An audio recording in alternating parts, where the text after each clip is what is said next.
If you were thinking that yesterday's rally was of any value, it's not. Look at this sell-off right now. Dow Jones Industrial's down 244 points at session lows right now, and we are looking at a Dow Jones Industrial that now stands at 16,250. Forget Dow 17,000. We look like we're heading much lower. So as we see what's going on with markets, there has been a lot of anxiety in D.C.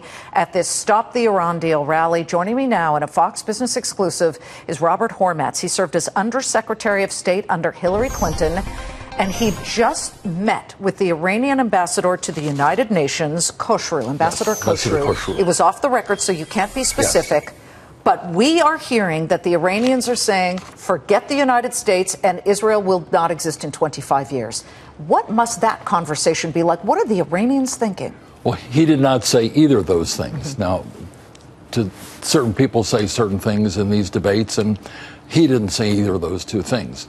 The discussion in this conversation was simply about not so much the deal per se, because there's a general feeling that the Congress is going to allow it to go through one way or another. It's already passed the Security Council. Much of the conversation, and it was a conversation among a number of people, the ambassador and about 20 others who were there, was what you do after the deal. In other words, are there opportunities for Iran and the U.S. to work constructively together in the region? They do not want to work together. The Supreme Leader, Khamenei, came out today and in essence said, we have no interest in dealing with the United States now. I mean, he's the so-called Supreme Leader. And let me just play a soundbite from Senator Ted Cruz, who is running for president, of course, but he spoke at the rally today, and there's a concern that lifting the sanctions opens up the floodgates of money. Here's what Ted Cruz said.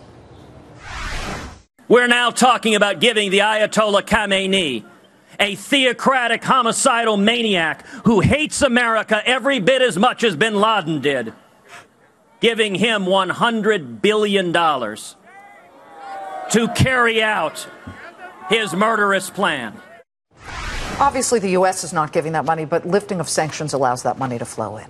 Yes, I mean, the money is not American money. The money is paid into bank accounts and frozen mostly by countries who bought Iranian oil but put the money in a frozen account, and now the Iranians are going to get it. So it's not our money to begin with. There are differences of opinion in Iran. There are a lot of Iranians who say, look, we have been deprived of money for a very long time. The economy is in bad shape. They want the money to be used for infrastructure and for money that average families get.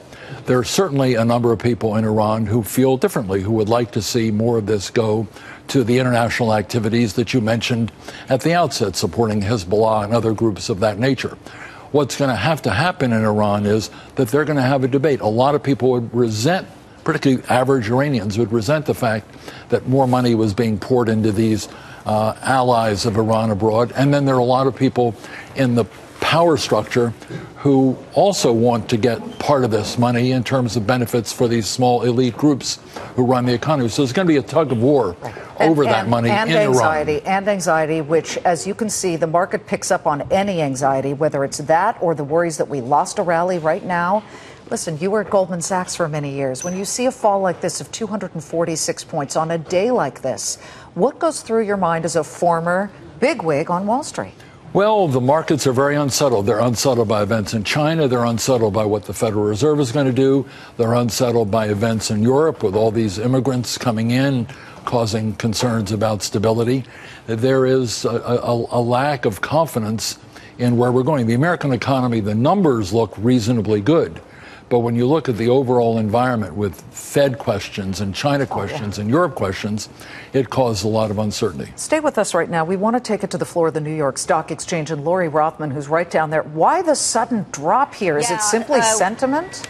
Selling into the close. I think you hit the nail on the head. A trader just passed me and said, Laura, people just want their money. Don't forget, we had one of the best days for the markets yesterday, 400-point gain on the Dow. We started this morning session up nearly 200.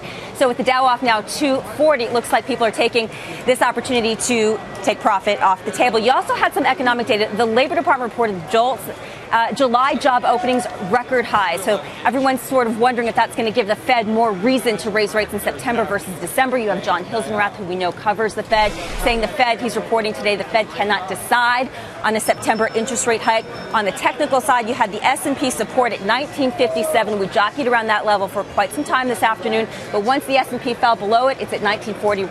Right now, you can see everything. The bottom just really fell out. So again, selling into the close, Liz, volatility continues to be the theme, as we've seen now for several weeks. I see that. Yeah. You know what? And Bob's still here. Let's bring in Darren Wolfberg. He's at BNP Paribas, and he is head of cash equity trading. Darren, the Fed, and we're going to ask Bob this too, the Federal Reserve is unable to decide at the moment? Wow. I think so. Well, it's leaning more towards later in the year and not September. I think the events going on in China, as well as some of the broader uncertainty, as your co-guest mentioned, with regard to Europe, are weighing on the market. And there's a lot of uncertainty. So with that, I think it's going to look more like December, and that's actually BNP's house view. Do you think that way, Bob? You think December?